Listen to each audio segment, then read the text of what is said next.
Chers auditeurs, un guide a été préparé à votre intention que vous pourrez télécharger en cliquant sur le lien sous ce vidéo. La chronique de Nabil est un récit historique des premières années du ministère du Bab et de la foi Baha'i. Elle fut rédigée par Molla Mohammad Ezarandi, surnommé Nabil-e-Azam, qui fut un adepte de la foi proclamée par le Bab. Ce chapitre audio raconte le tout début d'une nouvelle ère dans l'histoire de l'humanité, soit la déclaration du Bab à Mullah Hussein Bouchroui en tant que manifestation de Dieu en mai 1844. On peut qualifier cet événement comme étant l'aube de la manifestation de nouveaux messagers divins annoncés par les fondateurs des grandes religions. Mullah Hussein était un étudiant de Seyyed Kazim Rashti, successeur de Cheikh Ahmad, des professeurs de l'école Cheikhi, un courant philosophique de l'islam.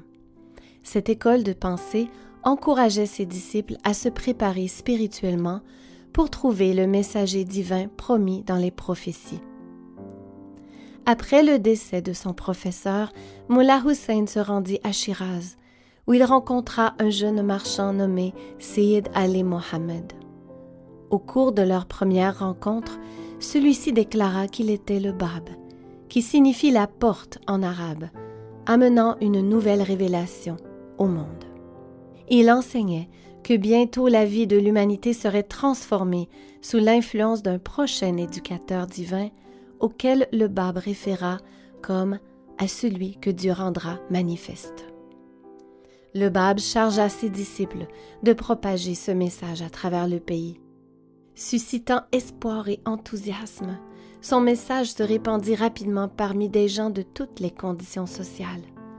Bien que plusieurs membres éminents du clergé musulman aient accepté le Bab, plusieurs autres se sentirent menacés par son influence grandissante, craignant que cela ne mette en péril leurs privilèges sociaux et leur autorité. Ils accusèrent les enseignements du Bab d'être hérétiques et entreprirent de l'anéantir lui et ses disciples. La controverse faisait rage dans les mosquées et les écoles, dans les rues et les bazars de tout le pays. On estime que 20 000 croyants ont été tués dans les années suivant l'émergence de cette nouvelle foi. La mission publique du Bab, de 1844 à 1850, représente une révolution spirituelle qui a bouleversé l'ordre social, politique et religieux qui prévalait en Perse, ouvrant la porte à la nouvelle vision unifiante de Baha'u'llah, la manifestation de Dieu qu'il annonçait. Né à Téhéran le 12 novembre 1817, Baha'u'llah est ce premier de toutes les religions qui inaugura l'âge de paix et de justice à laquelle aspire l'humanité.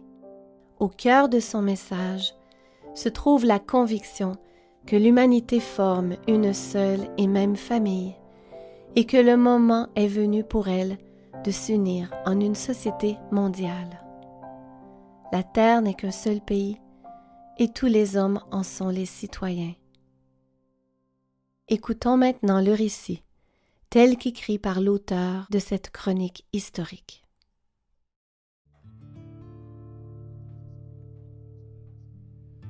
Le décès de Seyyed Kazim fut le signal d'une activité renouvelée de la part de ses ennemis. Avide de pouvoir et enhardi par son départ de ce monde et par la consternation que celui-ci avait provoquée chez ses disciples, ils renouvelèrent leurs revendications et se préparèrent à réaliser leurs ambitions. Pendant un certain temps, la peur et l'anxiété emplirent les cœurs des disciples fidèles de Seyyed Kazim. Mais, avec le retour de Mullah Hussein Bouchroui, de la haute mission dont l'avait chargé son maître et qu'il avait si bien réussi, leur tristesse se dissipa. C'est au premier jour de Muharram, de l'an 1260 après l'Hégire, que Mullah Hussein revint à Karbala. Il consola et raffermit les disciples désolés de son maître bien-aimé, leur rappela la promesse infaillible de celui-ci et prêcha la vigilance soutenue et l'effort incessant qu'exigeait la recherche du bien-aimé. Vivant dans le voisinage immédiat de la maison qu'avait occupée le Seyyid, Il consacra son temps, durant 3 jours entiers, à recevoir les visites d'un nombre considérable de personnes en deuil qui se dépêchaient d'aller lui présenter, à lui, qu'elle considérait comme le principal représentant des disciples du Seyyid, l'expression de leur angoisse et de leur affliction. Ensuite, il appela un certain nombre de ses compagnons les plus distingués et en qui il avait le plus confiance, pour s'enquérir auprès d'eux des vœux exprimés par leur chef défunt et de ses ultimes exhortations. Ses disciples lui dirent qu'à maintes reprises et avec force, Seyyid Kazim leur avait ordonné de quitter leur maison et de se disperser de tous les côtés, de purifier leur cœur de tout désir vain et de se consacrer à la recherche de celui à l'avènement duquel il avait si souvent fait allusion.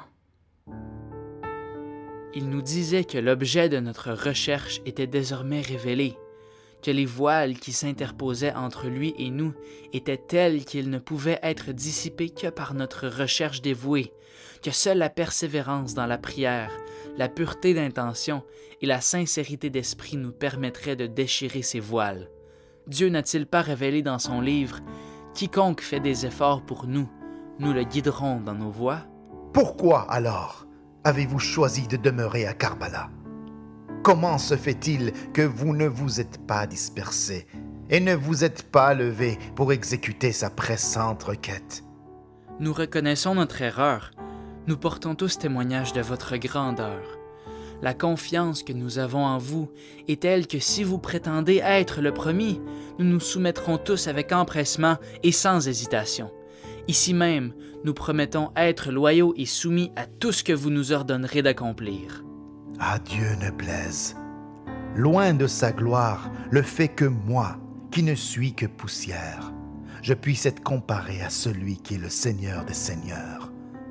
Si vous parliez selon le ton et le langage de Seyyid Kazim, vous n'auriez jamais prononcé de telles paroles.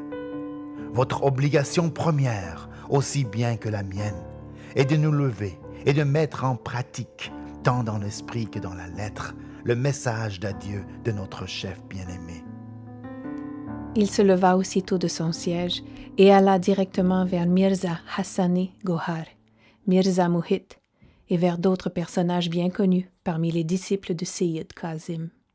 À tous, il délivra sans crainte le message d'adieu de son chef, souligna le caractère urgent de leur devoir et les poussa à se lever pour accomplir celui-ci. Or, à son appel, il ne reçut que des réponses évasives et indignes. « Nos ennemis, remarqua l'un d'eux, sont nombreux et puissants. Nous devons rester dans cette ville et préserver le siège laissé vacant par notre chef défunt. » Un autre fit observer. « Il m'incombe de demeurer ici et de prendre soin des enfants que le Seyyid a laissés derrière lui. » Mullah Hussein reconnut immédiatement la futilité de ses efforts. Réalisant le degré de leur folie, leur aveuglement et leur ingratitude, il cessa de leur parler. Il se retira, les laissant à leurs vaines occupations.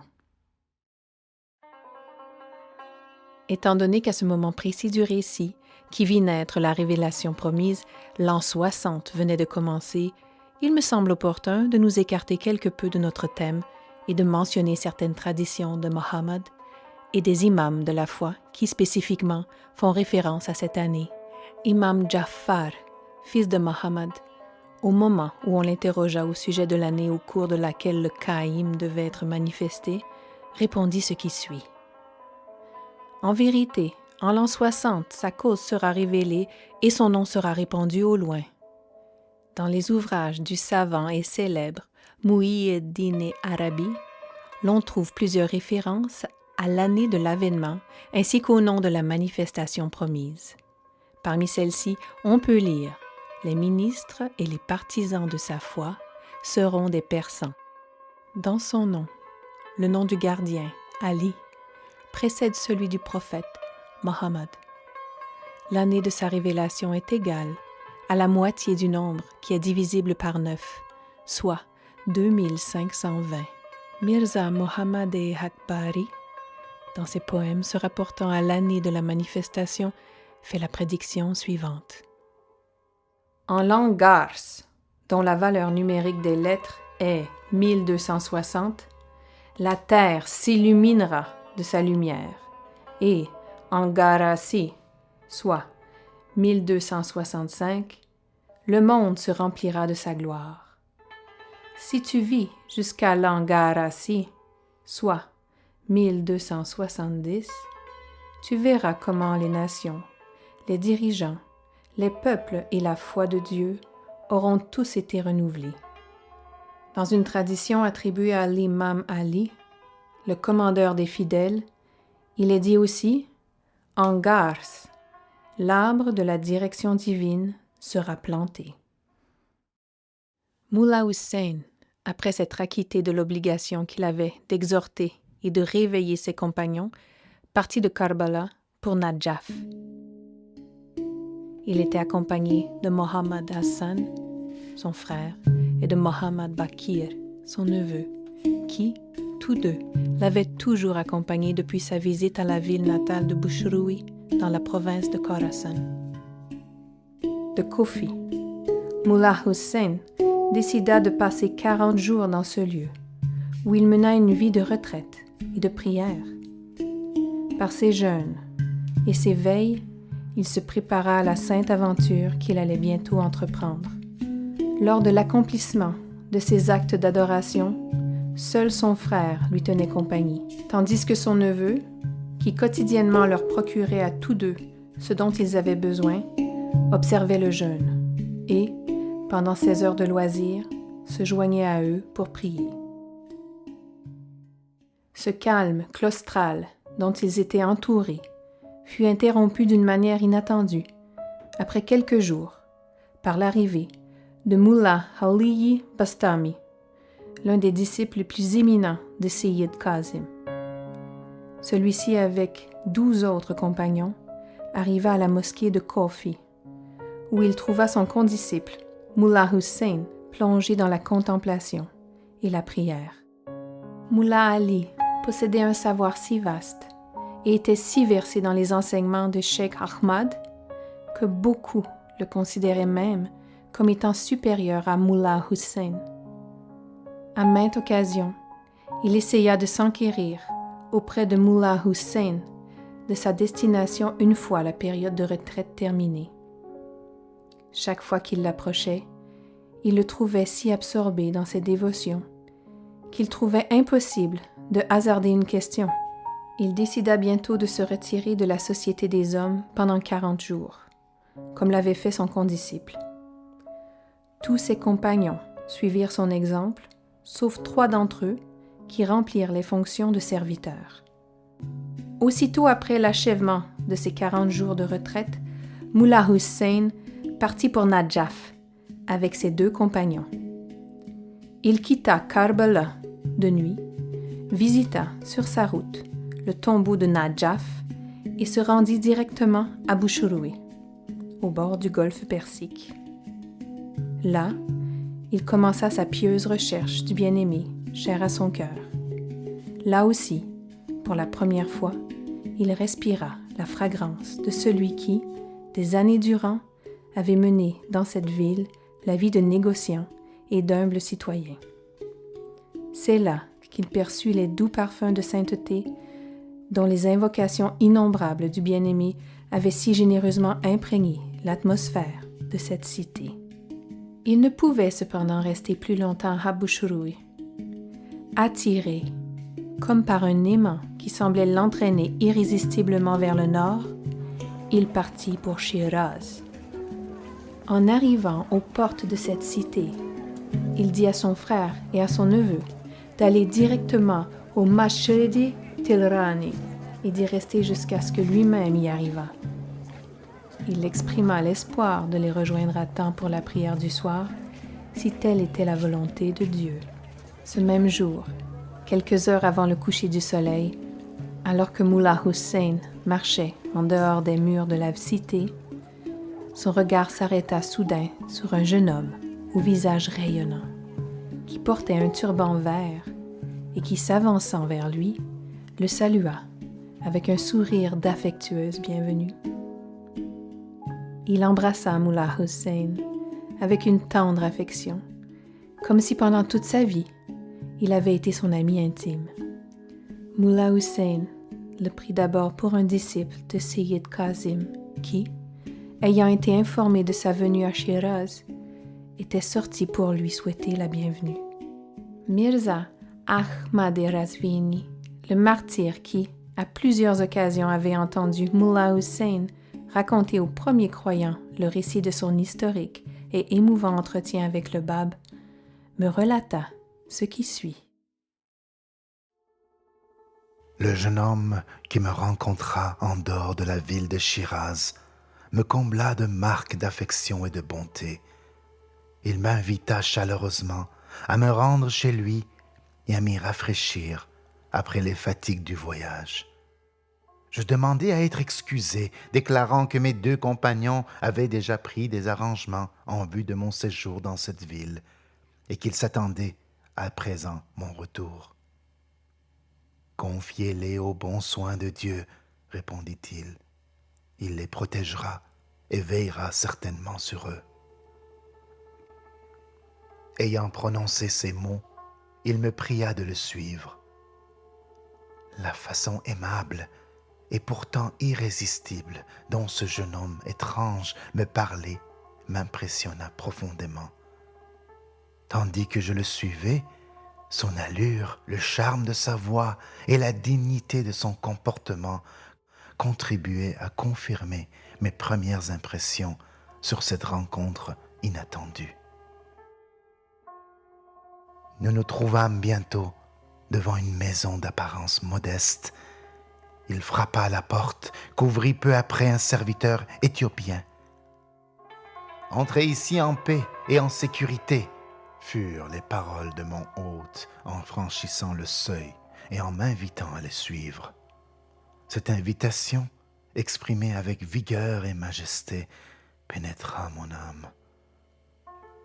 De telles paroles me parurent de bon augure au moment où je me tenais debout sur le seuil de la première maison dans laquelle je pénétrais à Shiraz, ville dont l'atmosphère même avait déjà produit en moi une impression indescriptible. Ma visite dans cette maison ne pouvait-elle, me disais-je, me permettre de me rapprocher de l'objet de ma recherche? Ne pourrait-elle pas mettre fin à une période de zèle intense, de recherche assidue et d'anxiété croissante qu'implique une telle quête? En entrant dans la maison et en suivant mon hôte vers sa chambre, un sentiment de joie inexprimable envahit mon être. Dès que nous fûmes assis, il fit apporter une écuillère pleine d'eau et me pria de me laver les mains et les pieds souillés par la poussière du voyage.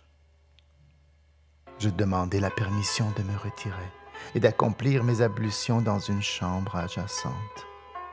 Il refusa d'accéder à mes requêtes et se mit à me verser de l'eau sur mes mains. Ensuite, il me donna à boire un breuvage rafraîchissant, après quoi il fit apporter le samovar et prépara lui-même le thé qu'il m'offrit. Comblé de ses faveurs et de son extrême gentillesse, je me levai pour partir. L'heure de la prière du soir approche, me hasardai-je à observer. J'ai promis à mes amis de les rejoindre à cette heure-là, à la mosquée d'Ilkhani. Avec une courtoisie et un calme extrême, il répondit « Vous avez certainement subordonné l'heure de votre retour à la volonté et au plaisir de Dieu. Il semble que sa volonté en ait décrété autrement. Vous n'avez pas à craindre d'avoir rompu votre promesse. » Sa dignité et son assurance me réduisirent au silence. Je renouvelai mes ablutions et me préparai à la prière. Lui aussi resta debout près de moi et pria. Pendant que je priais, je soulageais mon âme très oppressée, aussi bien par le mystère de cette entrevue que par les tracas et les efforts de ma recherche. Je murmurais cette invocation. Je me suis efforcé de toute mon âme, ô mon Dieu, de trouver le messager promis. Et jusqu'à présent, j'ai échoué dans ma tâche. Je témoigne que ta parole ne faillit point et que ta promesse est sûre. Cette nuit, cette mémorable nuit, était la veille du 5e jour de Jamadiol Awwal en l'an 1260 après l'Hégire. Ce fut environ 1 heure après le coucher du soleil que mon jeune hôte commença à converser avec moi. « Qui, après Seyyed Kazem, me demanda-t-il, considérez-vous comme son successeur et votre chef ?» À l'heure de son décès, répondis-je, notre regretté maître nous exhorta avec insistance à abandonner nos maisons, à nous disperser au loin à la recherche du bien-aimé promis. J'ai par conséquent voyagé en Perse, je me suis levé pour accomplir son vœu et suis encore engagé dans ma recherche. Votre maître, poursuivit-il, vous a-t-il donné des indications détaillées quant au caractère distinctif du promis ? Oui, répondis-je, il est de pure lignée, il est de descendance illustre et de postérité de Fatémé. Quant à son âge, il se situe entre 20 et 30 ans. Il est doté d'un savoir inné, il est de taille moyenne, s'abstient de l'usage du tabac et est dépourvu d'imperfections physiques. Il attendit un moment, puis, d'une voix vibrante, déclara: « Voyez, tous ces signes sont manifestes en moi. » Il considéra alors séparément chacun des signes mentionnés ci-dessus et démontra de façon concluante que tous, sans exception, s'appliquaient à sa personne. Je fus fort surpris et observai poliment: celui dont nous attendons l'avènement est un homme d'une sainteté inégalée, et la cause qu'il doit révéler est d'une puissance extraordinaire. Nombreuses et diverses sont les conditions que doit remplir celui qui se prétend la visible personnification de cette cause. Que de fois Seyyed Kazem n'a-t-il pas fait allusion à l'immensité du savoir du promis? Que de fois n'a-t-il pas dit « Mon propre savoir n'est qu'une goutte comparé à celui dont il a été doté ». Toutes mes connaissances ne sont que grains de poussière devant l'immensité de son savoir. Que dis-je, incommensurable en est la différence. À peine avais-je prononcé ces paroles que je fus saisi d'une peur et d'un remords tels que je ne pouvais ni les cacher ni les expliquer. Je me réprouvai moi-même avec amertume et me décidai dès ce moment à changer d'attitude et à adoucir le ton de ma voix. Je fis à Dieu le serment que si mon hôte se référait à nouveau à ce sujet, je répondrais avec humilité extrême en ces termes. Si vous consentez à confirmer votre prétention, vous me délivrerez assurément de l'angoisse et de l'incertitude qui oppressent si lourdement mon âme. Je me sentirais vraiment redevable envers vous pour une telle délivrance. Lorsque je commençai ma recherche, je décidai de considérer les 2 critères suivants comme étant ceux grâce auxquels je pourrais vérifier l'authenticité de quiconque se proclamerait le Rahim promis. Le premier critère était un traité que j'avais moi-même rédigé et qui avait trait aux enseignements abstrus et voilés de Cheikh Ahmad et de Seyyed Kazem.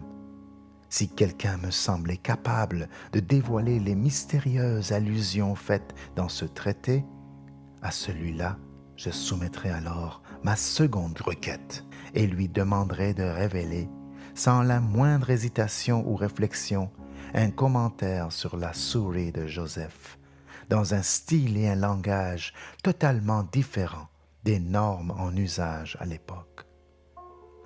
J'avais auparavant demandé à Seyyed Kazem en privé d'écrire un commentaire sur cette même sourate, mais il avait refusé en disant Ceci est en vérité au-delà de mes possibilités. Lui, le grand qui vient après moi, vous le révélera de son propre chef. Ce commentaire constituera l'un des témoignages les plus probants de sa vérité et l'une des preuves les plus évidentes de l'élévation de son rang. Ces pensées passaient et repassaient dans mon esprit lorsque mon hôte distingué remarqua à nouveau: « Observez attentivement. La personne à laquelle Seyyed Kazem a fait allusion pourrait-elle être une autre que moi ?» Je me sentis alors poussé à lui présenter une copie du traité que j'avais sur moi. « Voulez-vous, lui demandai-je, lire ce livre dont je suis l'auteur et regarder ces pages d'un œil indulgent? Je vous prie de passer sur mes faiblesses et mes défauts. » Il se conforma avec bonté à mon désir. Il ouvrit le livre, jeta un coup d'œil sur certains passages, le referma et commença à me parler. En l'espace de quelques minutes, il avait dévoilé avec une vigueur et un charme caractéristiques tous ces mystères et résolu tous ces problèmes. Après avoir, à mon entière satisfaction, accompli en si peu de temps la tâche que je lui avais demandée, il m'exposa certaines vérités que l'on ne pouvait trouver ni dans les traditions attribuées aux imams de la foi, ni dans les écrits de Cheikh Ahmad et de Seyyed Kazem. Ces vérités que je n'avais jamais entendues auparavant semblaient dotées d'une force et d'une vigueur vivifiantes. « Si vous n'aviez pas été mon invité, observa-t-il ensuite, votre position aurait été en réalité très délicate. La grâce de Dieu, qui embrasse toutes choses, vous a sauvé. Il appartient à Dieu d'éprouver ses serviteurs et non pas à ceux-ci de le juger selon leurs normes déficientes. Aurait-on pu considérer la réalité qui brille en moi comme impuissante ou mon savoir comme défectueux si j'avais échoué dans ma tentative de résoudre votre perplexité? Non, par la justice de Dieu. Il incombe en ce jour aux peuples et aux nations de l'Est et de l'Ouest de se hâter vers ce seuil et de chercher à obtenir ici la grâce vivifiante du miséricordieux. Quiconque hésite sera en vérité en cruelle perdition. Les peuples de la terre n'affirment-ils pas que le but fondamental de leur création est de connaître et d'adorer Dieu? Il est de leur devoir de se lever avec autant de sérieux et de spontanéité que vous pour rechercher avec détermination et constance leur bien-aimé promis. Il poursuivit alors: « À présent, il est temps que je révèle le commentaire sur la Soreh de Joseph. » Il prit sa plume et avec une rapidité incroyable révéla entièrement la Soreh de Mulk, le premier chapitre de son commentaire sur la Soreh de Joseph. L'effet écrasant que produisait sa manière d'écrire était encore accru par la douce intonation de sa voix qui en accompagnait la rédaction. Il ne cessa, ne fût-ce que pour un seul instant, de révéler le flot de versets qui jaillissait de sa plume. Il ne s'arrêta pas une seule fois avant d'avoir terminé la Soreh de Mulk. J'étais assis, ravi par la magie de sa voix et la force irrésistible de sa révélation. Finalement, je me levai à contre-cœur de mon siège et demandai la permission de partir. En souriant, il me pria de me rasseoir et dit: « Si vous partez dans un état pareil, quiconque vous verra dira certainement: « Ce pauvre jeune homme a perdu la tête. » À ce moment, l'horloge marquait 2h11 après le coucher du soleil. Cette nuit-là, la veille du 5e jour de Jamadi al-Awwal de l'an 1260 après l'Hégire, correspondait à la veille du 65e jour après Nowruz. qui était aussi la veille du Khordad de l'an Nahang. Cette nuit, déclara-t-il, cette même heure sera dans les temps à venir célébrée comme l'une des fêtes les plus grandes et les plus significatives. Rendez grâce à Dieu de vous avoir aidé à réaliser le désir de votre cœur et à boire du vin scellé de sa parole. Bienheureux ceux qui y parviennent. À la 3e heure après le coucher du soleil, mon hôte donna l'ordre de servir le dîner. Ce même domestique éthiopien réapparut et étala devant nous une nourriture des plus choisies. Ce saint repas ranima aussi bien mon corps que mon âme. À cette heure, en présence de mon hôte, il me semblait me nourrir des fruits du paradis. Je ne pouvais que m'émerveiller devant les manières et les attentions dévouées de ce serviteur éthiopien, dont la vie même paraissait avoir été transformée par l'influence régénératrice de son maître. Alors, pour la première fois, je reconnus la portée de ces paroles traditionnelles bien connues attribuées à Mohammed. J'ai préparé à l'attention de ceux de mes serviteurs pieux et justes ce qu'œil n'a jamais vu, ni oreille jamais entendu, ni cœur humain jamais conçu. Si mon jeune hôte ne visait d'autre but que la grandeur, il pouvait estimer l'avoir atteint. Car le seul fait d'être reçu avec une hospitalité et une bonté dont, j'en suis convaincu, aucun autre être humain ne pouvait faire preuve, me suffisait. J'étais assis, fasciné par ces paroles, oublieux du temps et de ceux qui m'attendaient. Soudain, le cri du Mu'adh-Din appelant le fidèle à la prière matinale me tira de l'état d'extase dans lequel je semblais être tombé. Toutes les délices, toutes les gloires ineffables dont le Tout-Puissant parle dans son livre comme les biens inestimables des habitants du paradis semblaient être à moi cette nuit-là. Il me semblait me trouver dans un endroit dont on pourrait réellement dire « aucune peine ne nous atteindra, aucune lassitude ne nous touchera ». Là, on n'entendra aucun vain discours, ni aucun mensonge, mais uniquement le cri « Paix, paix ». Le cri qu'on y lancera sera « Gloire à toi, ô Dieu », et la salutation sera « Paix ». Et le cri se terminera par « Louange à toi, Seigneur de toutes les créatures ». Le sommeil m'avait quitté cette nuit-là. J'étais ravi par la mélodie de cette voix qui s'élevait et s'abaissait tandis qu'il psalmodiait. Tantôt, elle se haussait et ce, lorsqu'il révélait les versets du Qayyam al-Asma. Tantôt il acquérait des harmonies éthérées et subtiles, et ce, au moment où il prononçait les prières qu'il révélait.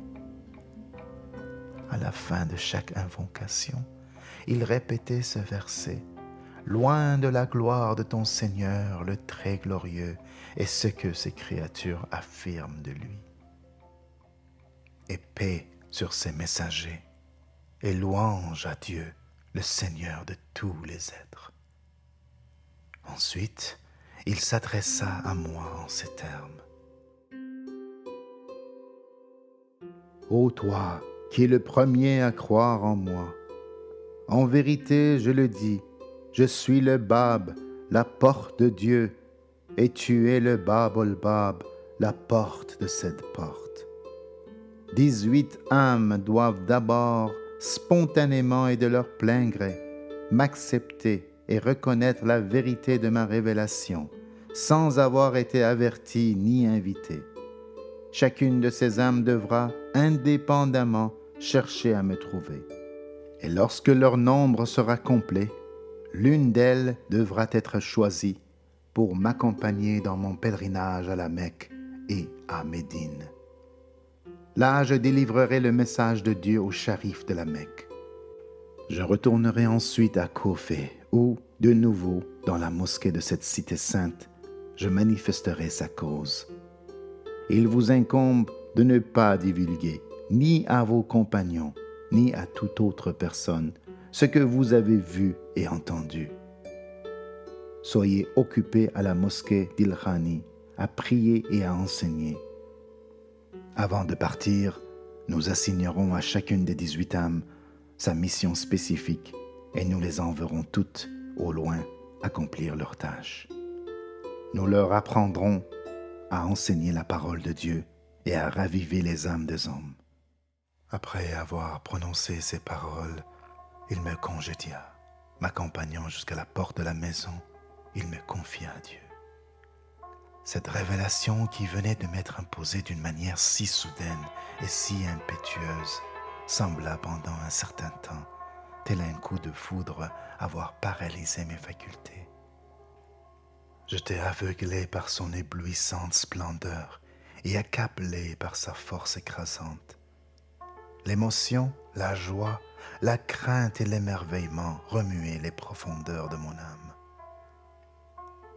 Parmi ces sensations prédominait un sentiment de joie et de force qui semblait m'avoir transfiguré. Comme auparavant, je m'étais senti faible et impuissant, timide et déprimé. Je ne pouvais à ce moment ni écrire, ni marcher, tant mes mains et mes pieds tremblaient. Mais désormais, la connaissance de sa révélation galvanisait tout mon être. Je sentais en moi un courage et une puissance tels que même si le monde entier, tous ces peuples et ces potentats devaient se liguer contre moi, je résisterais seul et intrépide à leur assaut. L'univers me semblait qu'une poignée de poussière dans ma main. Il me semblait être la voix de Gabriel personnifiée, appelant toute l'humanité en ces termes. « Réveille-toi, regarde, la lumière de l'aube a pointé. Lève-toi car sa cause est manifestée. La porte de sa grâce est grande ouverte. Entrez-y au peuple du monde, car celui qui est votre promis est venu. » Je quittai sa maison dans cet état et rejoignis mon frère et mon neveu. Un grand nombre des disciples de Cheikh Ahmad qui avaient été informés de mon arrivée s'étaient réunis dans la mosquée d'Il-Khani pour me rencontrer. Fidèle aux directives de mon bien-aimé que je venais de trouver, je me mis aussitôt à réaliser ses désirs. En commençant à organiser mes classes et à psalmodier mes prières, j'attirai petit à petit une grande foule autour de moi. Des dignitaires du clergé ainsi que des fonctionnaires de la ville vinrent me rendre visite. Ils furent émerveillés de l'esprit que révélaient mes conférences, inconscients qu'ils étaient du fait que la source d'où jaillissait mon savoir n'était autre que celui dont ils attendaient, pour la plupart avec impatience, l'avènement. Durant ces jours, le Bab m'appela à plusieurs reprises auprès de lui. Pour ce faire, il envoyait dans la nuit le même domestique éthiopien au masjid, le chargeant de me transmettre son plus affectueux message de bienvenue. Chaque fois que je lui rendais visite, je passais la nuit entière auprès de lui. Éveillé jusqu'à l'aube, j'étais assis à ses pieds, fasciné par le charme de sa parole et oublieux du monde, de ses soucis et de ses occupations. Comme ces heures précieuses passaient rapidement. À l'aube, je me retirais à contre-cœur. Avec quelle impatience attendais-je ces jours-là la venue du soir. Avec quel sentiment de tristesse et de regret regardais-je le jour pointer.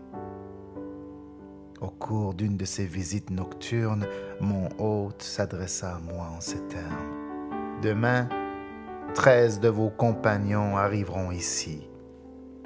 Faites preuve de la plus extrême bonté envers chacun d'eux. Ne les abandonnez pas à eux-mêmes, car ils ont consacré leur vie à la recherche de leur bien-aimé. Priez Dieu de les aider par sa grâce à marcher d'un pas sûr dans ce sentier qui est plus fin qu'un cheveu et plus tranchant qu'une épée. Certains d'entre eux seront considérés aux yeux de Dieu comme ses disciples élus et favoris. Quant aux autres, ils chemineront sur la voie médiane. Le sort du restant demeurera indéterminé jusqu'à l'heure où tout ce qui est caché sera rendu manifeste. Ce matin-là, au lever du soleil, peu après mon retour de la maison du Bab, Mullah Ali et Bastami, accompagnés du même nombre de compagnons que m'avait indiqué le Bab, arrivés au Masjid el-Khani, immédiatement, je leur procurai ce dont ils avaient besoin pour leur confort. Une nuit, quelques jours après leur arrivée, Mullah Ali, en tant que porte-parole de ses compagnons, vint ouvertement exprimer des sentiments qu'il ne pouvait plus contenir. Vous connaissez bien la confiance que nous avons en vous. Nous vous sommes si loyaux que si vous vous prétendiez le Qaïm promis, nous nous soumettrions tous sans hésitation. Obéissant à vos appels, nous avons abandonné nos foyers et nous sommes partis à la recherche de notre bien-aimé promis. Vous étiez le premier à nous montrer à tous ce noble exemple. Nous avons marché sur vos traces. Nous sommes décidés à ne pas relâcher nos efforts avant d'avoir trouvé l'objet de notre recherche. Nous vous avons suivi jusqu'ici, prêts à reconnaître celui que vous accepteriez, dans l'espoir de chercher refuge en sa protection et de sortir indemne du tumulte et de l'agitation qui doivent caractériser la dernière heure. Comment se fait-il que nous vous trouvions à présent en train d'enseigner et de mener les prières et les adorations avec la plus extrême sérénité? Ces signes d'agitation et d'attente semblent avoir disparu de votre visage. Dites-nous, nous vous en supplions, la cause de ce brusque apaisement, afin que nous puissions, nous aussi, nous libérer de cet état de perplexité et de doute. Vos compagnons, observai-je aimablement, peuvent évidemment attribuer mon attitude paisible et sereine à l'ascendance que je semble avoir acquise dans cette ville. La vérité est bien loin de cela. Le monde, je vous l'assure, avec toute sa pompe et toutes ses séductions, ne pourra jamais détourner ce Hossein Bouchroui du chemin de son bien-aimé. Depuis le début même de cette entreprise sacrée dans laquelle je me suis engagé, j'ai juré de sceller de mon sang ma propre destinée. Pour son amour, j'ai accepté avec joie d'être plongé dans un océan de tribulations. Je ne soupire point après les choses de ce monde. Je désire ardemment le bon plaisir de mon bien-aimé. Le feu qui brûle en moi ne s'éteindra que lorsque j'aurai versé mon sang pour son nom. Plus à Dieu que vous puissiez vivre pour être témoin de ce jour. Vos compagnons n'auraient-ils pas pu imaginer que, vu l'ardeur de son désir et la persévérance de ses efforts, Dieu, dans son infinie miséricorde, ait daigné ouvrir à Mullah Hossein la porte de sa grâce, et que, désirant selon sa sagesse insondable dissimuler ce fait, lui ait ordonné de s'engager dans de telles activités? Ces paroles émurent l'âme de Mullah Ali. Il en perçut aussitôt la signification. Les yeux baignés de larmes, il me supplia de lui dévoiler l'identité de celui qui avait transformé mon agitation en paix et mon anxiété en certitude. Je vous adjure de m'accorder une partie du contenu de cette coupe sacrée que la main de miséricorde vous a donnée à boire, car elle étanchera certainement ma soif et calmera la peine que provoque en moi ce désir ardent. Ne me suppliez pas, répondis-je, de vous accorder cette faveur. Que votre confiance repose en lui, car il guidera sûrement vos pas et apaisera le tourment de votre cœur. Mullah Ali se précipita chez ses compagnons et les mit au courant de son entretien avec Moullah Hussein. Embrasés par le feu qu'avait allumé en leur cœur le récit de cette conversation, ceux-ci se dispersèrent aussitôt, cherchèrent la solitude de leur chambre et demandèrent, par le jeûne et la prière, la dissipation du voile qui les séparait de la reconnaissance de leur bien-aimé. Ils priaient ainsi au cours de leur vigile. « Ô Dieu, notre Dieu, nous n'adorons que toi et n'implorons que ton secours. Guide-nous, nous t'en supplions, sur le droit chemin. Ô Seigneur, notre Dieu, réalise ce que tu nous as promis par l'intermédiaire de tes apôtres et ne nous fais pas honte au jour de la résurrection. En vérité, tu ne manqueras point à ta promesse. » À la 3e nuit de cette retraite, alors qu'il était absorbé dans la prière, Mullah Ali Bastami eut une vision. Il lui apparut une lumière qui se déplaçait devant ses yeux. Attiré par sa splendeur, Mullah Ali la suivit, jusqu'au moment où elle le conduisit à son bien-aimé promis. À cette heure même, au milieu de la nuit, il se leva et, exultant et radieux, ouvrit la porte de sa chambre et se précipita chez Moullah Hussein. En se jetant dans les bras de son compagnon révéré, Moullah Hussein l'embrassa avec affection et lui dit « Louange à Dieu qui nous a guidés ici. Nous n'aurions pas été guidés si Dieu ne l'avait voulu. » Le matin même, Moullah Hussein, suivi de Moullah Ali, se hâta vers la résidence du Bab. À l'entrée de sa maison, ils rencontrèrent le fidèle domestique éthiopien, qui les reconnut aussitôt et les accueillit en ces termes. « Avant le lever du jour, mon maître m'appela et m'ordonna d'ouvrir la porte de la maison et d'attendre sur le seuil. 2 invités, me dit-il, doivent arriver tôt ce matin. Exprimez-leur en mon nom une chaleureuse bienvenue. Dites-leur de ma part, entrez ici au nom de Dieu. » La première rencontre de Moullah Ali avec le Bab, qui fut semblable à son entrevue avec Moullah Hussein, ne se distingua de cette dernière que par le fait suivant. Alors qu'à la réunion précédente, les preuves et les témoignages de la mission du Bab avaient été exposés et examinés à fond et d'un œil critique, à cette rencontre-ci, on évita toute discussion et seul l'esprit d'adoration intense et d'intime et ardente communion prévalut.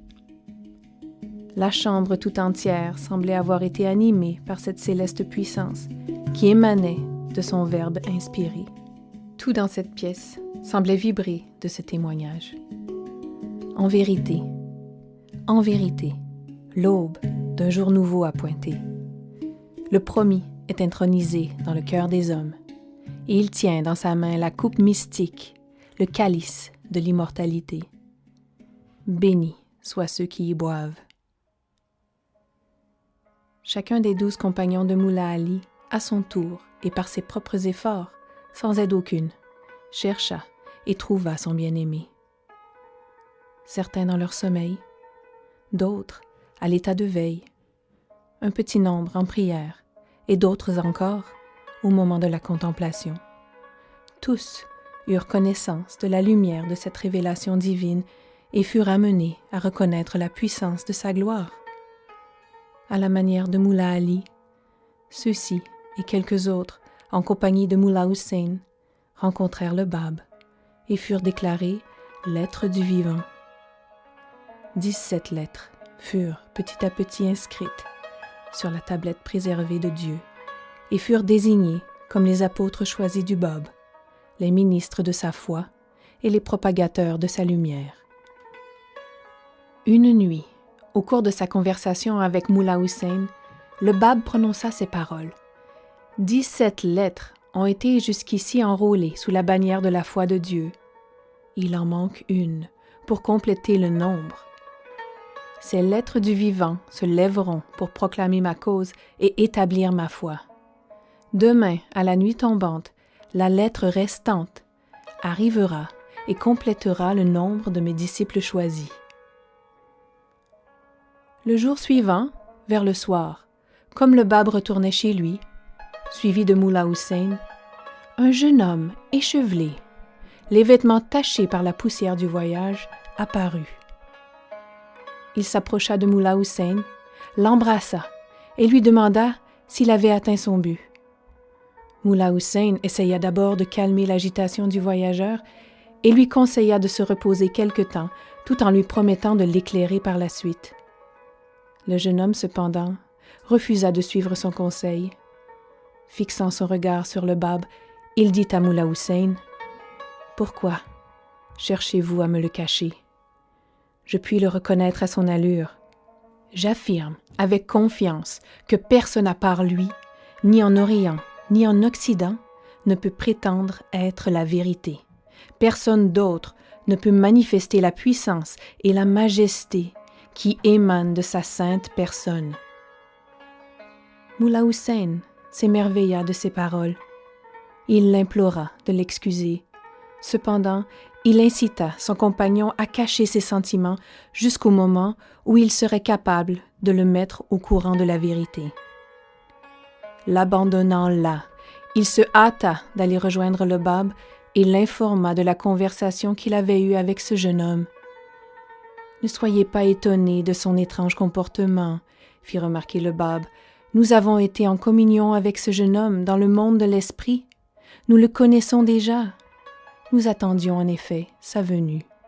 Allez sur le champ l'inviter à me rejoindre. » Mullah Hussein, en entendant ces paroles du bab, se souvint aussitôt de la phrase traditionnelle suivante. « Au dernier jour, les hommes de l'invisible traverseront sur les ailes de l'esprit l'immensité de la terre, parviendront à la présence du Qaïm promis et chercheront auprès de lui le secret qui résoudra leurs problèmes et dissipera leur perplexité. » Bien qu'éloignés quant au corps, ces âmes héroïques communient chaque jour avec leur bien-aimé, prennent part à la munificence de son Verbe et jouissent du suprême privilège en sa compagnie. Si cela n'avait pas été ainsi, comment Cheikh Ahmad et Seyyid Kazim auraient-ils pu connaître le Bab? Comment auraient-ils perçu la portée du secret qui était caché en lui? Comment le Bab lui-même, comment Qudus, son disciple bien-aimé, aurait-il pu correspondre dans un langage pareil si le lien mystique de l'esprit n'avait relié leurs âmes ensemble? Le Bab ne fit-il pas allusion aux premiers jours de sa mission dans les premiers passages du Qaïmul Asma, son commentaire sur la Surie de Joseph, à la gloire et à la portée de la révélation de Baha'u'llah? N'avait-il pas pour but, en insistant sur l'ingratitude et la malveillance dont Joseph fut l'objet de la part de ses frères, de prédire ce que Baha'u'llah était destiné à subir des mains de son frère et de ses parents? Qudus, bien qu'assiégé à l'intérieur du fort de Cheikh Tabarsi, par les bataillons et par le feu d'un ennemi impitoyable, n'était-il pas occupé jour et nuit à parachever son éloge de Baha'u'llah, ce commentaire immortel sur le Sa'd de Samad, qui comprenait déjà quelques 500 000 versets. Chaque verset du Qaïmul Asma, chaque mot du commentaire précité de Qudus porteront, à condition d'être examinés avec impartialité, un témoignage éloquent à cette vérité. L'acceptation par Qudus de la vérité de la révélation du Bab vint compléter le nombre fixé de ses disciples choisis. Qudus, qui s'appelait Mohammed Ali, descendait par sa mère directement de l'imam Hassan, le petit-fils du prophète Mohammed. Il était né à Barafouche, dans la province de Mazanderan. Ceux qui assistèrent au cours de Seyyid Kazim rapportèrent que, durant les dernières années de la vie de celui-ci, Qudus devint l'un de ses disciples. Il arrivait toujours le dernier et occupait invariablement le siège le plus bas dans l'assemblée. Il était aussi le premier à quitter la réunion lorsque celle-ci était terminée. Le silence qu'il observait et la modestie de son comportement le distinguaient du reste de ses compagnons. On entendait souvent Seyyid Kazim observer que certains de ses disciples, bien qu'occupant les sièges les plus bas et gardant le silence le plus absolu, avaient néanmoins un rang si élevé aux yeux de Dieu que même lui se sentait indigne d'être compté parmi leurs serviteurs. Ses disciples, bien qu'observant l'humilité de Khodous et reconnaissant le caractère exemplaire de son comportement, demeuraient ignorants des intentions de Seyyed Kazim. Lorsque Khodous arriva à Shiraz et embrassa la foi déclarée par le Bab, il n'avait que 22 ans. Bien que jeune, il montrait ce courage et cette foi indomptable que personne parmi les disciples de son maître ne pourrait surpasser. Il démontra, par sa vie et son glorieux martyre, la vérité de cette tradition. Quiconque me cherche me trouvera. Quiconque me trouve sera attiré vers moi. Quiconque s'approche de moi m'aimera. Quiconque m'aime sera aussi aimé de moi. Celui qui est aimé de moi, celui-là je l'immolerai. Celui qui est immolé par moi, je serai moi-même sa rançon. Le Bab, dont le nom était Seyyed Ali Mohammed, naquit dans la ville de Shiraz, le premier jour de Muharram de l'an 1235 après l'Hégire. Il appartenait à une maison renommée pour sa noblesse et dont l'origine remontait à Mohammed lui-même. La date de sa naissance confirma la vérité de la prophétie attribuée par la tradition de l'imam Ali. « J'ai 2 ans de moins que mon Seigneur. » 25 années, 4 mois et 4 jours s'étaient écoulés depuis sa naissance, lorsqu'il déclara sa mission. Dans sa tendre enfance, il perdit son père, Seyyed Mohammad Rida, un homme connu à travers la province de Fars pour sa piété et sa vertu, et qui était très estimé et honoré. Son père et sa mère, tous deux descendants du prophète, tous deux étaient aimés et respectés par le peuple. Il fut élevé par son oncle maternel, Haji Mirza Seyyed Ali, l'un des martyrs de la foi, qui le confia, alors qu'il était encore un enfant, aux soins d'un tuteur nommé Cheikh Abid. Le Bab, bien que peu enclin aux études, se soumit à la volonté de son oncle et à ses directives.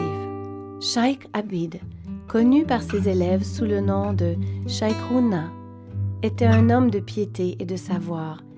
Il avait été le disciple de Cheikh Ahmad et de Seyyed Kazim. Il nous raconte. Un jour, je demandai au Bab de réciter les paroles introductives du Coran. Bismillahirrahmanirrahim. Il hésita, disant qu'il n'essaierait en aucune façon de prononcer ces mots avant d'en connaître la signification. Je prétendis ne pas en connaître le sens. « Je sais ce que ces mots signifient, » observa mon élève. « Avec votre permission, je les expliquerai. » Il parla avec tant de savoir et une telle facilité que je fus pris de stupeur. Il développa le sens d'Allah, de Rahman et de Rahim en des termes que je n'avais jamais lus ni entendus. La douceur de ces paroles reste encore vivante en ma mémoire. Je me sentis poussé à le ramener chez son oncle et à remettre aux mains de celui-ci le dépôt qu'il avait confié à mes soins. Je décidai de lui dire combien je me sentais indigne d'être le maître d'un enfant aussi remarquable. Je trouvai son oncle seul dans son bureau. « Je vous le ramène, lui dis-je, et le confie à votre vigilante protection. Il ne doit pas être traité comme un simple enfant, car en lui, je puis déjà discerner les signes de ce mystérieux pouvoir que seule la révélation du Sahib-uz-Zaman peut manifester. Il vous incombe de l'entourer de vos soins les plus tendres. Gardez-le chez vous, car il n'a en vérité nul besoin de maître tel que moi. » Haji Mirza Seyyed Ali réprimanda sévèrement le Bab. « Avez-vous oublié mes instructions ?» lui dit-il. « Ne vous ai-je pas déjà averti que vous deviez suivre l'exemple de vos camarades, garder le silence et écouter attentivement chaque parole prononcée par votre maître ?» Après avoir obtenu du Bab la promesse d'obéir fidèlement à ses instructions, son oncle lui ordonna de retourner à l'école. L'âme de cet enfant, cependant, ne pouvait être étouffée par les sévères avertissements de son oncle. Aucune discipline ne pouvait arrêter le flot de son savoir intuitif. Jour après jour, il continua à manifester des signes si remarquables et une sagesse tellement surhumaine que je suis impuissant à les décrire, racontait son professeur.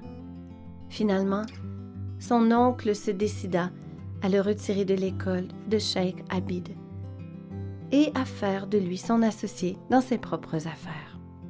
Là aussi, il manifesta les signes d'un pouvoir et d'une grandeur que peu de gens pouvaient les approcher et que personne ne pouvait les égaler. Quelques années plus tard, le Bab était uni par les liens du mariage à la sœur de Mirza Seyyed Hassan et Mirza Abul Qasim. L'enfant qui naquit de cette union fut appelé Ahmad. Il mourut en l'an 1259 après l'Hégire, année précédant la déclaration de la foi par le Bab. Le père ne pleura pas sa perte. Il consacra sa mort par des paroles telles que celle-ci. « Ô Dieu, mon Dieu, j'aurais voulu qu'on me donnât 1 millier d'Ismaël pour que moi, ton Abraham, je puisse te les offrir tous en sacrifice. Ô mon bien-aimé, désir de mon cœur, le sacrifice de cet Ahmad que ton serviteur Ali Mohammed a immolé sur l'autel de ton amour ne pourra jamais suffire à éteindre la flamme de nostalgie qui brûle en son cœur. Le trouble de son âme ne s'apaisera que lorsqu'il aura immolé son propre cœur à tes pieds et que lorsque son corps tout entier sera tombé, victime de la plus cruelle tyrannie dans ton sentier, que lorsqu'enfin sa poitrine deviendra la cible des innombrables flèches reçues pour ton amour. Ô mon Dieu, mon unique désir, fais que le sacrifice de mon fils unique, te soit acceptable. Permets que ce soit un prélude à mon propre sacrifice, celui de mon être tout entier dans le sentier de ton bon plaisir. Sanctifie mon sang, que je souhaite ardemment verser en ton sentier. Fais qu'il arrose et alimente la semence de ta foi. Pourvois-le de la céleste puissance, afin que cette graine puisse bientôt germer dans le cœur des hommes, qu'elle puisse prospérer, croître jusqu'à devenir un arbre puissant à l'ombre duquel tous les peuples et toutes les tribus de la terre pourront se rassembler. Réponds à ma prière, ô Dieu, et exauce mon désir le plus cher. Tu es en vérité le Tout-Puissant, le Munificient. Les jours que le Bab consacra à des activités commerciales s'écoulèrent pour la plupart à Bouchir. La chaleur accablante de l'été ne l'empêchait pas de passer chaque vendredi plusieurs heures de suite en adoration sur le toit de sa maison. Bien qu'exposé aux rayons ardents du soleil, il continuait, le cœur tourné vers son bien-aimé, à communier avec lui, insoucieux de l'intensité de la chaleur et oublieux du monde qui l'entourait. À partir de l'aube jusqu'au lever du soleil et de midi jusqu'à une heure avancée de l'après-midi, il consacrait son temps à la méditation et à l'adoration pieuse. Le regard tourné vers le nord, en direction de Téhéran, il saluait, à chaque lever du jour, d'un cœur débordant d'amour et de joie, l'apparition du soleil à l'horizon, ce qui pour lui présageait celle de cet astre de vérité qui devait bientôt se lever sur le monde.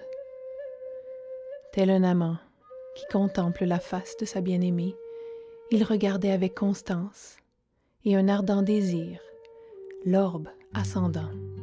Il semblait s'adresser, dans un langage mystique, à cet astre éclatant et lui confier son message de tendresse et d'amour pour son bien-aimé caché. Il accueillait avec un tel délice ces rayons éclatants que les ignorants et les négligents qui se trouvaient autour de lui le croyait amoureux du soleil lui-même. Hadj Seyyed Javadi Karbala'i raconte ce qui suit. Alors que j'étais en route pour l'Inde, je vins à passer par Bushir. Comme je connaissais déjà Haji Mirza Sayyid Ali, je pus rencontrer le Bab à plusieurs reprises. Chaque fois que je le rencontrais, il me paraissait dans un état d'humilité tel que les mots me manquent pour le décrire. Ses yeux baissés, son extrême courtoisie et l'expression sereine de son visage laissèrent en mon âme une impression ineffaçable. J'entendis souvent ceux qui étaient ses intimes témoigner de la pureté de son caractère, du charme de ses manières, de son effacement total, de sa grande probité et de son extrême dévotion envers Dieu. Un homme lui avait remis un dépôt et lui avait demandé de le vendre à un prix déterminé. Quand le Bab lui envoya l'argent provenant de la vente de cet article, l'homme constata que la somme envoyée dépassait de beaucoup celle qu'il avait fixée. Il écrivit aussitôt au Bab pour lui demander une explication.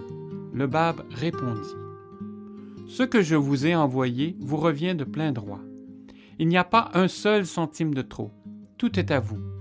Il fut un temps où le dépôt que vous fiez avait atteint cette valeur. N'ayant pu le vendre à ce prix, je sens qu'il est de mon devoir de vous offrir à présent la totalité de cette somme. » Et de fait, malgré les insistances du client du Bab à lui faire reprendre la somme excédentaire, celui-ci refusa. Avec quelle assiduité assistait-il à ces réunions où l'on exaltait les vertus du Sayyid ou Shuhada, l'imam Hussein? Avec quelle attention écoutait-il la lecture du panégyrique? Quelle tendresse et quelle dévotion montrait-il à ces séances de lamentation et de prière? Les larmes coulaient de ses yeux lorsque ses lèvres tremblantes murmuraient les paroles de prière et de louange. Comme sa dignité était irrésistible, comme les sentiments qu'inspirait sa physionomie étaient tendres. Quant à ceux dont le privilège suprême fut de voir leur nom inscrit par le Bab dans le livre de sa révélation en qualité de lettre du vivant, ils avaient pour nom Mullah Husseini Bushroui, Mohammed Hassan, son frère, Mohammed Bakir, son neveu, Mullah Ali Bastami, Mullah Khodabakhsh Khoshani, appelé par la suite Mullah Ali, Mullah Hassan Bajistani, Sayyid Husseini Yazdi, Mirza Mohammed Radi Khan Yazdi, Sayyid Hindi, Mullah Mahmoud Khoui, Mullah Jalil Urumi, Mullah Ahmad Ibdal Maghagihi, Mullah Bakir Tabrizi, Mullah Yusuf Ardibili, Mirza Hadi, fils de Mullah Abdul Wahhab Khazvini, Mirza Mohammed Ali Khazvini, Tahir, Qudus. Toutes ces personnes, à l'unique exception de Tahir, parvinrent en la présence du Bab qui, en personne, les éleva à ce rang distingué. Quant à Tahir, ce fut elle qui, apprenant que le mari de sa sœur, Mirza Mohammed Ali de Khazvin, avait l'intention de partir, chargea ce dernier de remettre une lettre scellée à ce promis qu'elle allait certainement, selon elle, rencontrer au cours de son voyage. Elle ajouta « Dites-lui de ma part, la splendeur de ta face éclate au loin et le rayonnement de ton visage s'élève. Prononce cette parole, ne suis-je pas ton Seigneur? Et nous répondrons tous, tu l'es, tu l'es. » Mirza Mohammed Ali devait effectivement rencontrer le Bab, le reconnaître et lui remettre la lettre ainsi que le message verbal de Tahir. Le Bab devait aussitôt la déclarer l'une des lettres du vivant. Son père, Haji Mullah Salih Khazvini, et son frère, Mullah Taqi, étaient tous deux des mujtahids de grande renommée, versé dans les traditions de la loi islamique et universellement respecté par les habitants de Téhéran, de Qazvin et d'autres villes importantes de la Perse. Elle avait épousé Mullah Mohammed, fils de Mullah Taghi, son oncle, auquel les chiites avaient donné le titre de Shahid Talit. Bien que sa famille appartienne au Bala Asari, elle fut seule à manifester depuis le début même une sympathie et une dévotion marquée envers Seyyed Kazim. Pour montrer son admiration personnelle envers ce dernier, elle écrivit un traité pour la défense et la justification des enseignements de Shaykh Ahmad et le lui présenta. Elle reçut, peu après, une réponse écrite dans les termes les plus affectueux où, dans les passages introductifs, le Seyyid s'adressait à elle. « Ô toi, qui es la consolation de mes yeux, Ya Qurratul Aini, et la joie de mon cœur. » Depuis ce temps-là, elle a été connue sous le nom de Qurratul Ain. Après la réunion historique de Badash, un certain nombre de ceux qui y avaient participé furent si stupéfaits de l'intrépidité et du franc-parler de cette héroïne qu'ils crurent de leur devoir d'informer le Bab sur le caractère de son comportement surprenant et sans précédent. Ils s'acharnèrent à ternir la pureté de son nom. À leurs accusations, le Bab répondit « Que puis-je dire au sujet de celle que la langue de pouvoir et de gloire a nommée Tahéré, la pure ?» Ces paroles devaient suffire à réduire au silence ceux qui s'étaient efforcés de miner sa position. À partir de ce moment, les croyants l'appelèrent Tahéré. Je dois à présent dire un mot sur la signification du terme Bala Sari.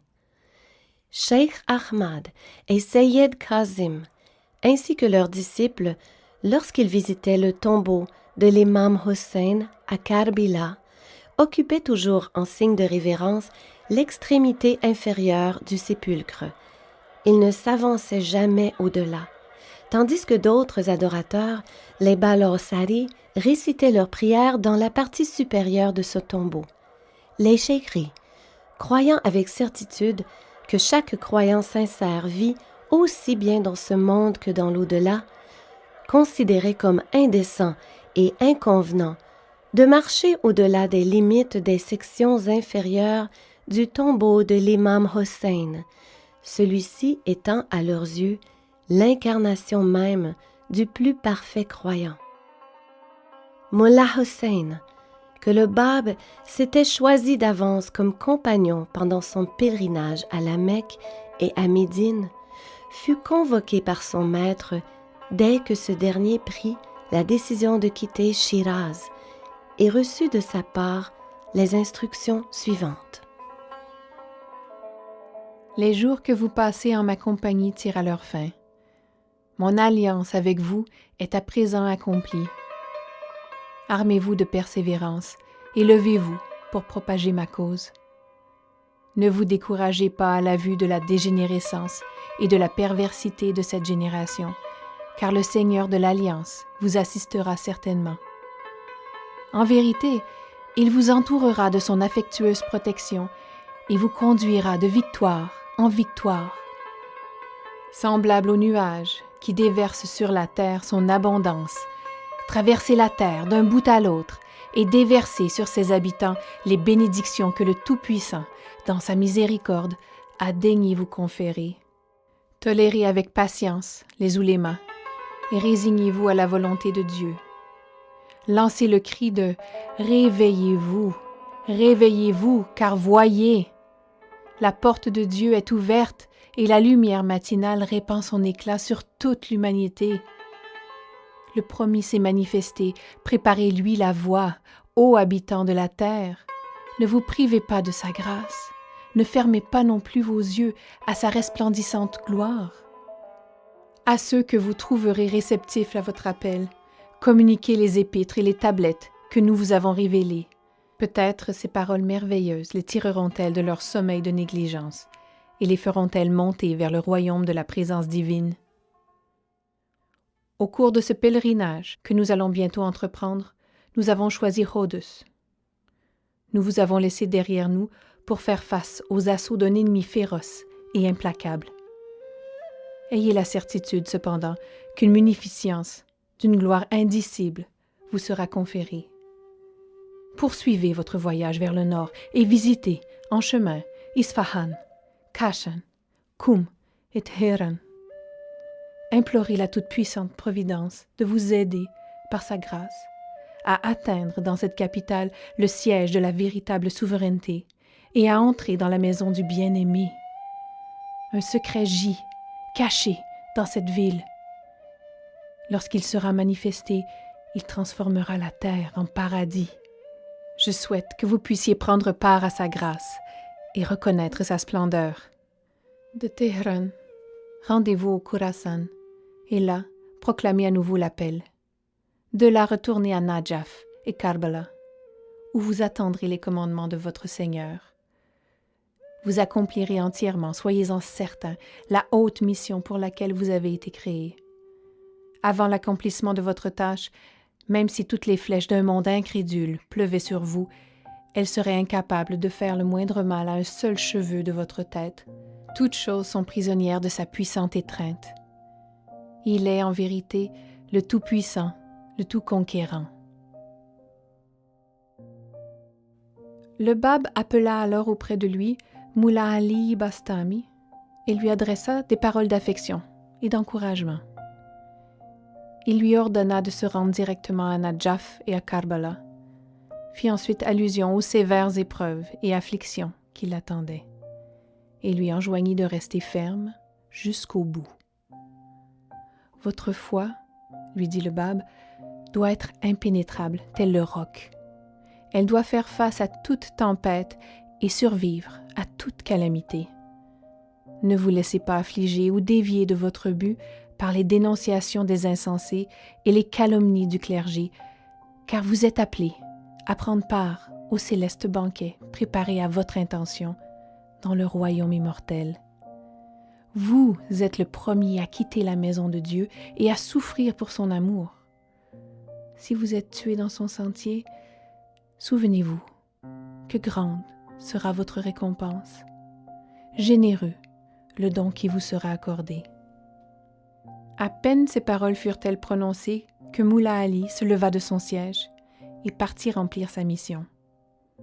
À une distance d'environ un farsang de Shiraz, il fut rejoint par un jeune homme qui, débordant d'émotion, demanda avec insistance à lui parler. Il s'appelait Abdul Wahhab. « Je vous supplie de me permettre de vous accompagner dans votre voyage. Mon cœur est oppressé par la perplexité. Je vous prie de guider mes pas dans la voie de la vérité. La nuit dernière, dans mon rêve, j'ai entendu le crieur annoncer sur la place du marché à Shiraz l'apparition de l'imam Ali, le commandeur des croyants. Il appelait la foule en ces termes. « Levez-vous et cherchez-le. Regardez, il retire, hors du brasier ardent, les chartes de liberté et les distribue au peuple.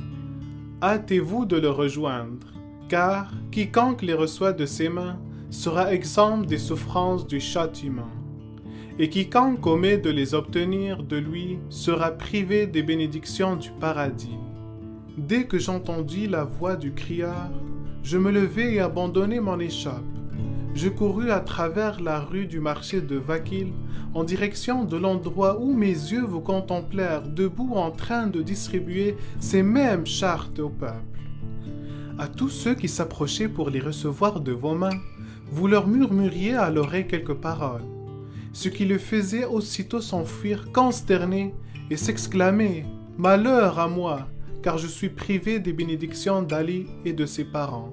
Ah, misérable que je suis d'être compté parmi les reprouvés et les déchus !» Je sortis de mon rêve et, plongé dans un océan de pensées, regagnai mon échoppe. Soudain, je vous vis passer en compagnie d'un homme qui portait un turban et qui conversait avec vous. Je sautai de mon siège, ému par une force que je ne pouvais dominer, courus pour vous rattraper. À mon grand étonnement, je vous trouvais à l'endroit même que j'avais vu dans mon rêve, en train de réciter des traditions et des versets. Me tenant à l'écart, à quelque distance de là, je continuais à vous observer, tout en restant inaperçu de vous et de votre ami. J'entendis l'homme à qui vous vous adressez protester avec véhémence. Il m'est plus aisé d'être dévoré par les flammes de l'enfer que de reconnaître la vérité de vos paroles, dont les montagnes ne peuvent supporter le poids. À ce rejet dédaigneux, vous répondîtes par ces paroles. Même si l'univers entier rejetait sa vérité, cela ne pourrait jamais ternir la pureté immaculée de sa robe de grandeur. Puis, le laissant là, vous vous dirigâtes vers la porte de Kaziran. Je continuai à vous suivre jusqu'au moment où je parvins ici. Mullah Ali essaya d'apaiser le cœur troublé du nouveau venu et de le persuader de retourner à son échoppe pour y reprendre son travail quotidien. « Votre association avec moi, fit-il, m'attirerait des ennuis. Retournez à Shiraz et soyez en paix, car vous êtes parmi le peuple des sauvés.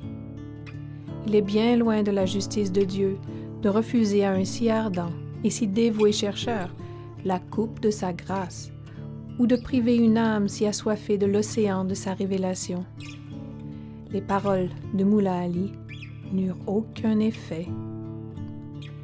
Plus il insistait pour qu'Abdul Wahhab retournât chez lui, plus celui-ci se lamentait et pleurait. Mullah Ali se sentit finalement obligé d'accéder à son désir, se résignant à la volonté divine. Hadji Abdul Majid, le père d'Abdul Wahhab, racontait souvent, les larmes aux yeux, ce qui suit. Comme je regrette profondément l'acte que j'ai commis, priez Dieu qu'il m'accorde la rémission de mon péché. J'étais parmi les favoris à la cour des fils du Farman Farma, le gouverneur de la province de Fars. Ma position était telle que nul n'osait s'opposer à moi, ni me nuire. Personne ne mettait en doute mon autorité et ne se hasardait à entraver ma liberté.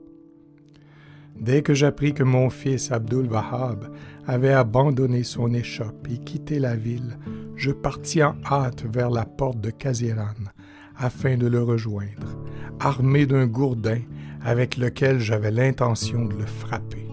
Je me renseignai sur la route qu'il avait prise.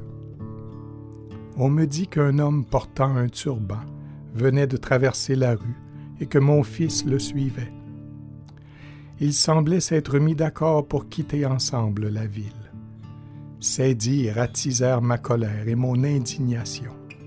Comment pouvais-je tolérer, me disais-je, moi qui occupe déjà une position si privilégiée à la cour des fils du Farman Farma, une conduite si indécente de la part de mon fils.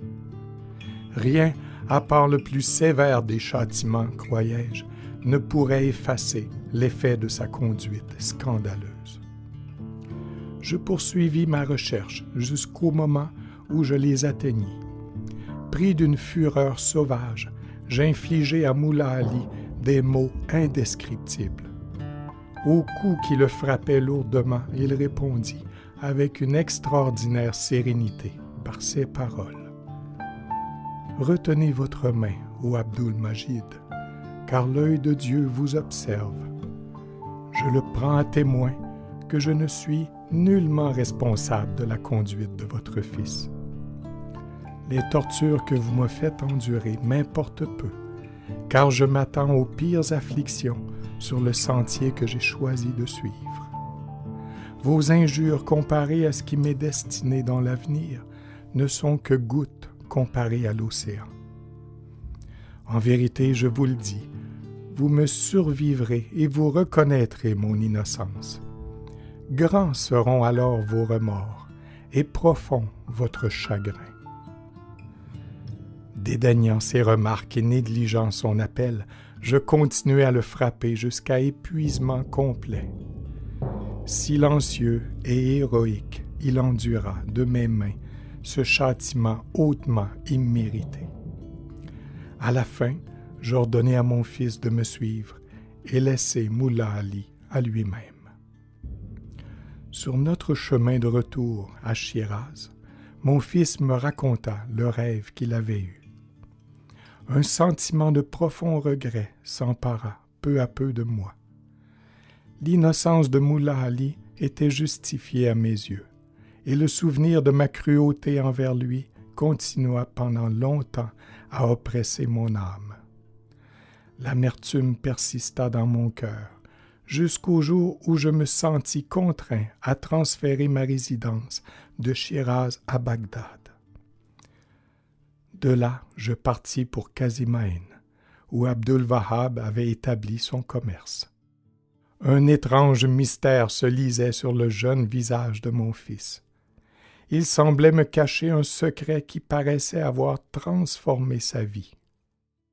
Et lorsqu'en 1267, après l'Hégire, Baha'u'llah vint en Irak et visita Qazimain, Abdul-Wahhab fut aussitôt comme ensorcelé par le charme de ce dernier et lui promit sa dévotion éternelle. Quelques années plus tard, quand mon fils endura le martyre à Téhéran et que Baha'u'llah fut exilé à Bagdad, je fus tiré de mon sommeil de négligence par sa tendre bonté et sa miséricorde infinie, et j'appris grâce à lui le message du jour nouveau. Ainsi, les taches de mon acte cruel étaient effacées par les eaux du pardon divin. Cet épisode marquait la première affliction qui frappa un disciple du Bab après la déclaration de sa mission. Mullah Ali réalisa ainsi combien épineux et escarpé était le sentier qui menait à l'accomplissement ultime de la promesse que lui avait fait son maître. Entièrement résigné à sa volonté et préparé à verser son sang pour sa cause, il reprit son voyage jusqu'à son arrivée à Nadjaf. En présence de Cheikh Mohammed Hassan, l'un des membres éminents du clergé de l'islam chia, et devant une assemblée distinguée de ses disciples, Mullah Ali annonça avec intrépidité la manifestation du Bab, la porte dont ils attendaient impatiemment la venue. « Sa preuve, déclara-t-il, est sa parole. Son témoignage n'est autre que celui à l'aide duquel l'islam cherche à justifier sa vérité. De la plume de ce jeune Hachimi de Perse, qui n'a point fréquenté l'école, a jailli, en l'espace de 48 heures, un nombre de versets, de prières, d'homélies et de traités scientifiques dont le volume total équivaudrait à celui de tout le Coran, que Mohammed, le prophète de Dieu, mit 23 ans à révéler. Ce chef, fier et fanatique, au lieu d'accueillir favorablement, en une époque où dominaient l'obscurité et le préjugé, ces preuves vivifiantes d'une révélation nouvelle, déclara aussitôt Mullah Ali hérétique et l'expulsa de l'assemblée. Ses disciples et ses compagnons, même les chéquis, qui avaient déjà témoigné de la piété, de la sincérité et du savoir de Mullah Ali, approuvèrent, sans la moindre hésitation, le jugement rendu contre lui. Prêtant main forte à leurs adversaires, les disciples de Cheikh Mohammed Hassan accablèrent Mullah Ali d'indignité indicible. Ils le livrèrent finalement, les mains liées par des chaînes, à un fonctionnaire du gouvernement ottoman. Le traitant d'hérétique, de calomniateur du prophète, d'instigateur de désordre, de honte pour la foi, et d'homme digne de la peine de mort. On l'amena à Bagdad sous l'escorte de fonctionnaires, et le gouverneur de cette ville le fit jeter en prison. Haji Hashim, surnommé Attar, un marchand notoire qui était versé dans les écritures islamiques, racontait ce qui suit. J'étais chez le gouverneur lorsqu'on amena Mullah Ali devant les notables assemblées et les fonctionnaires de cette ville. Il fut publiquement accusé d'être un infidèle, un abrogateur des lois islamiques, d'avoir renié les rites et les normes admises de la foi. Après l'énumération des violations et des méfaits reprochés à Mullah Ali, le Mufti, principal interprète de la loi islamique dans cette ville, se tourna vers l'accusé et l'interpella en ces termes. « Ô ennemi de Dieu !» Comme j'occupais un siège adjacent à celui du Mufti, je lui murmurai à l'oreille. Il vous incombe de ne pas considérer les accusations sans fondement que ces officiers ont portées contre lui, de l'interroger vous-même et de le juger suivant les normes de justice admises, inculquées par la foi islamique. Le mufti fut profondément vexé, se leva de son siège et quitta la réunion. Mullah Ali fut de nouveau jeté en prison. Quelques jours plus tard, je m'enquis de son sort, espérant parvenir à le délivrer. L'on m'informa que, durant la nuit de ce même jour, il avait été exilé à Constantinople. Je fis des recherches plus poussées et m'efforçai de découvrir ce qui lui était advenu. Je ne pus cependant établir la vérité. Quelques-uns croyaient qu'il était tombé malade sur le chemin de Constantinople et qu'il avait succombé à sa maladie. D'autres affirmaient qu'il avait enduré le martyre. Quelle qu'ait pu être sa fin, Mullah Ali, par sa vie et sa mort, avait mérité l'immortel privilège d'avoir été le premier à souffrir sur le sentier de cette nouvelle foi de Dieu, le premier à avoir offert sa vie sur l'autel du sacrifice. Après avoir envoyé Mullah Ali vers sa mission, le Bab appela auprès de lui les autres lettres du vivant et, à chacune d'elles séparément, il donna un ordre spécial et assigna une tâche spécifique. Il leur adressa ces paroles d'adieu. « Ô mes amis bien-aimés, vous êtes en ce jour les porteurs du nom de Dieu.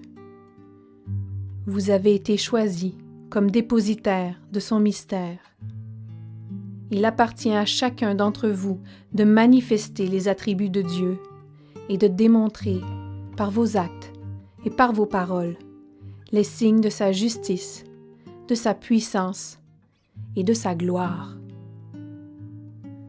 Les membres de votre corps doivent témoigner de la noblesse de vos intentions, de l'intégrité de votre vie, de la réalité de votre foi et du caractère exalté de votre dévotion. Car, en vérité, je le dis, voici le jour dont parle Dieu dans son livre. En ce jour, nous mettrons un sceau sur leurs lèvres, mais leurs mains nous parleront et leurs pieds porteront témoignage de ce qu'ils auront fait. Méditez les paroles que Jésus adressa à ses disciples en les envoyant de par le monde propager la cause de Dieu. C'est avec de telles paroles qu'il leur enjoignit de se lever et de remplir leur mission. Vous êtes comme le feu allumé dans les ténèbres de la nuit, au sommet de la montagne. Que votre lumière resplendisse aux yeux des hommes. La pureté de votre vie et le degré de votre renoncement doivent être tels qu'en vous voyant, les peuples de la terre reconnaissent leur Père céleste et se rapprochent de lui, qui est la source de pureté et de grâce. Car nul n'a vu le Père qui est aux cieux. Vous, qui êtes ses enfants spirituels, vous devez par vos actes donner l'exemple de ses vertus et témoigner de sa gloire. Vous êtes le sel de la terre, mais si le sel a perdu sa saveur, avec quoi la lui rendra-t-on? Tel doit être le degré de votre détachement, qu'en entrant dans une ville pour y proclamer et y enseigner la cause de Dieu, vous ne devriez en aucune façon vous attendre à recevoir de la nourriture ou des récompenses de ses habitants. Au contraire, en sortant de cette ville, vous devriez secouer la poussière de vos pieds. Comme vous y êtes entrés, purs et sans tache, ainsi devez-vous en sortir. Car je le dis en vérité, le Père céleste est toujours avec vous et veille sur vous. Si vous lui êtes fidèles, il livrera sûrement entre vos mains tous les trésors de la terre et vous élèvera au-dessus de tous les rois et de tous les maîtres du monde. Ô mes lettres, je vous le dis en vérité, ce jour est infiniment exalté au-dessus des jours des apôtres du passé. La différence en est incommensurable. Vous êtes les témoins de l'aurore du jour promis par Dieu. Vous buvez au calice mystique de sa révélation. Saignez-vous les reins et soyez attentifs aux paroles que Dieu a révélées dans son livre.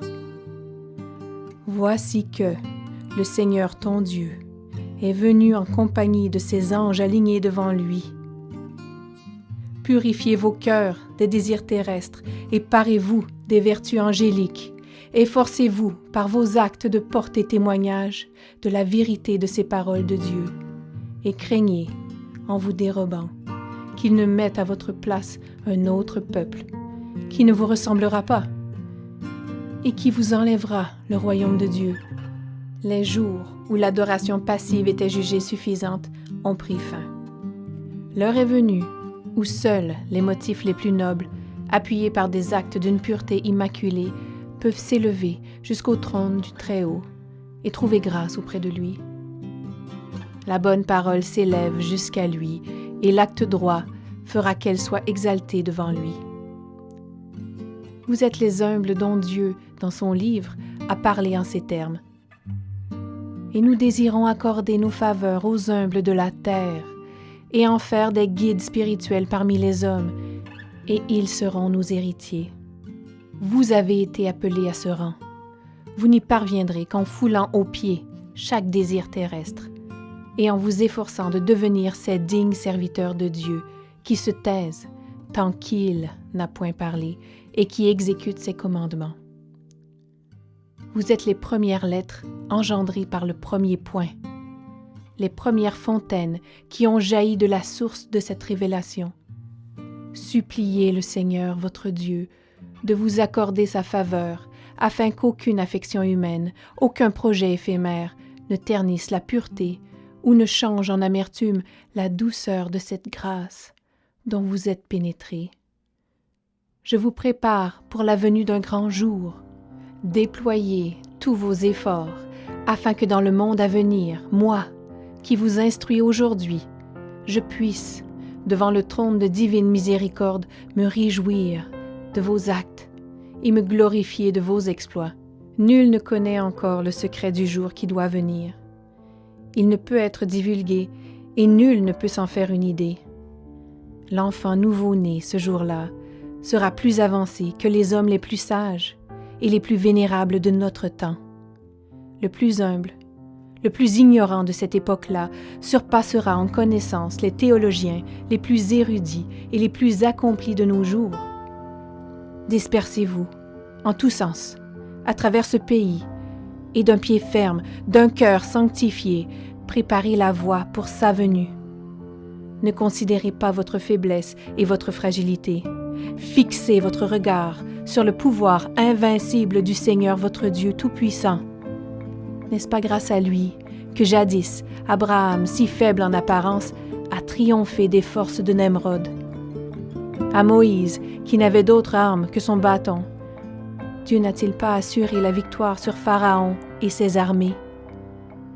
Et bien que Jésus fût humble et pauvre aux yeux des hommes, Dieu n'a-t-il pas voulu qu'il triomphât des forces conjurées du peuple juif? N'a-t-il pas assujetti les tribus barbares et turbulentes de l'Arabie à la discipline sainte et transformatrice de Mohammed, son prophète? Levez-vous en son nom, mettez toute votre confiance en lui et soyez assurés de l'ultime victoire. Par de telles paroles, le Bab revivifia la foi de ses disciples et les envoya vers leur mission. À chacun d'eux, il fixa comme champ d'action sa propre province natale. Il leur enjoignit à tous de s'abstenir de toute référence spécifique à son nom et à sa personne. Il leur ordonna d'annoncer que la porte vers le promis avait été ouverte, que sa preuve est irréfutable et que son témoignage est complet. Il les pria de déclarer que quiconque croit en lui a cru en tous les prophètes de Dieu et que quiconque le renie a renié aussi tous les saints et les élus. Avec ces instructions, le Bab congédia ses disciples et les confia à Dieu. De ces lettres du vivant à qui il s'était adressé, il resta avec lui à Shiraz, Mullah Hussein, la première de ces lettres, et Khoudous, la dernière. Les autres, au nombre de 14, partirent à l'aube de Shiraz, tous résolus à exécuter dans sa plénitude la tâche que leur maître leur avait confiée. Comme l'heure du départ de Mullah Hussein approchait, le Bab lui adressa ces paroles. « Ne soyez pas affligés, parce que vous n'avez pas été choisis pour m'accompagner dans mon pèlerinage à Hijaz. Je guiderai en revanche vos pas vers la ville qui renferme en son sein un mystère d'une si transcendante sainteté que ni Hijaz ni Shiraz ne peuvent espérer l'égaler. Je souhaite que vous puissiez, avec l'aide de Dieu, écarter les voiles des yeux des négligents et purifier les esprits des malveillants. Visitez sur votre chemin Isfahan, Kashan, Téhéran et Khurasan. Allez ensuite en Irak et là, attendez-y les ordres de votre Seigneur, qui veillera sur vous et vous guidera vers ce qui est sa volonté et son désir. Quant à moi, j'irai en compagnie de Qudus et de mon serviteur éthiopien en pèlerinage à Hijaz. Je me joindrai au groupe des pèlerins de Fars qui partira sous peu vers ce pays. Je quitterai la Mecque et Médine et là, accomplirai la mission que Dieu m'a confiée. Si Dieu le veut, je reviendrai ici en passant par Koufé, ville dans laquelle j'espère vous rencontrer. S'il devait en être autrement, je vous demanderai alors de me rejoindre à Shiraz. Les armées du royaume invisible vous soutiendront et redoubleront vos efforts, soyez-en sûrs. L'essence du pouvoir gît à présent en vous, et la compagnie de ses anges élus gravite autour de vous. Ses bras tout-puissants vous entoureront, et son esprit infaillible continuera toujours à guider vos pas. Celui qui vous aime Dieu, et quiconque s'oppose à vous s'est opposé à Dieu. Quiconque vous secourt, Dieu le secourra, et quiconque vous rejette, Dieu le rejettera.